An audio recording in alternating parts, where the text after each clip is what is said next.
আসসালামু আলাইকুম এভরিওয়ান, কি অবস্থা সবার, কেমন আছেন? আশা করি সকলেই ভালো আছেন। Welcome back to the focus formula hacks. আজকের ভিডিওটি এমন একটি বিষয় নিয়ে যেটি বর্তমানে স্টুডেন্ট থেকে শুরু করে প্রায় সবার জীবনে প্রভাব ফেলছে। আপনি কি খেয়াল করেছেন, পড়তে বসলে বারবার মোবাইল হাতে নিতে ইচ্ছা করে কেন? 5 মিনিটের জন্য ফেসবুক বা ইউটিউব খুলে 1 ঘন্টা কেটে যায়। কেন কাজেই মন বসে না? যদি এমন হয় তাহলে এর একটি কারণ হতে পারে ডোপামিন ওভারলোড। আজকের ভিডিওতে আমরা জানব ডোপামিন কি, ডোপামিন ডিটক্স কি, কেন এটি নিয়ে এত আলোচনা হয় এবং কিভাবে সহজ কিছু অভ্যাসের মাধ্যমে মনোযোগ বাড়ানো যায়। Okay, let's understand this in a very simple way. প্রথমেই বলি আপনাদের ডোপামিন কি। ডোপামিন হলো মস্তিষ্কের একটি গুরুত্বপূর্ণ রাসায়নিক বার্তাবাহক। অনুপ্রেরণা, শেখা ও আনন্দের সঙ্গে সম্পর্কিত। সমস্যা ডোপামিন নয়, সমস্যা হলো অতিরিক্ত ইনস্ট্যান্ট রিওয়ার্ড। প্রথমেই একটা বিষয় পরিষ্কার করি, ডোপামিন কোনো খারাপ জিনিস নয়। এটি আমাদের মস্তিষ্কের একটি গুরুত্বপূর্ণ রাসায়নিক বার্তাবাহক যা আমাদের আনন্দ, অনুপ্রেরণা এবং শেখার সঙ্গে সম্পর্কিত।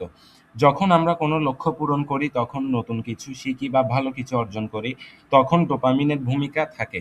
সমস্যা তখনই হয় যখন আমরা সারাক্ষণ খুব দ্রুত আনন্দ দেওয়া জিনিস, যেমন অকারণে সোশ্যাল মিডিয়া স্ক্রল করা, একটার পর একটা শর্ট ভিডিও দেখা বা বারবার নোটিফিকেশন চেক করা অভ্যাসে আটকে যাই। এরপর আসুন, ডোপামিন ডিটক্স কি। ডোপামিন শরীর থেকে বের করা নয়, অতিরিক্ত ইনস্ট্যান্ট রিওয়ার্ড কমানো, মনোযোগ ফিরিয়ে আনা, ভালো অভ্যাস গড়ে তোলা।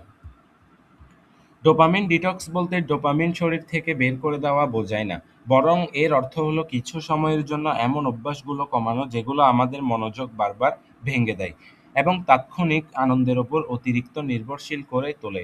উদ্দেশ্য হলো গুরুত্বপূর্ণ কাজ যেমন পড়াশোনা, বই পড়া বা নতুন দক্ষতা শেখার প্রতি মনোযোগ ফিরিয়ে আনা। কিভাবে এটি শুরু করবেন? প্রথমেই বলি টিপস নাম্বার 1, সকালে ঘুম থেকে উঠে মোবাইল ব্যবহার করবেন না। প্রথম 30 মিনিট স্ক্রিন ফ্রি থাকুন এবং দিন শুরু করুন পরিকল্পনা দিয়ে। টিপস নাম্বার 2, অপ্রয়োজনীয় নোটিফিকেশন বন্ধ করুন, শুধু জরুরি নোটিফিকেশন চালু রাখুন, অযথা ডিস্ট্র্যাক্ট হওয়া কমান। টিপস নাম্বার 3, পড়ার সময় মোবাইল দূরে রাখুন, সাইলেন্ট মোডে রাখুন, ফোকাস বাড়ান। টিপস নাম্বার 4, প্রতিদিন কিছু সময় অফলাইন থাকুন, বই পড়ুন, হাঁটুন, পরিবারের সঙ্গে সময় কাটান।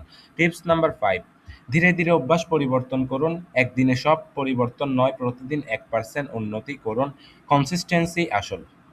তো আজকের ভিডিওর সামারিটা দেখুন, ডোপামিন কি, ডোপামিন ডিটক্স বলতে কি বোঝায়, কেন অতিরিক্ত স্ক্রিন টাইম সমস্যা তৈরি করতে পারে এবং কিভাবে কিছু অভ্যাসের মাধ্যমে মনোযোগ বাড়ানোর চেষ্টা করা যায়।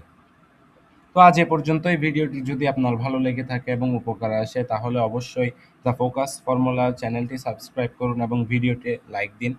Always remember, your future is built by your daily habits and not by your excuse. ধন্যবাদ সবাইকে, আল্লাহ হাফেজ। আবার দেখা হবে নতুন কোনো ভিডিওতে।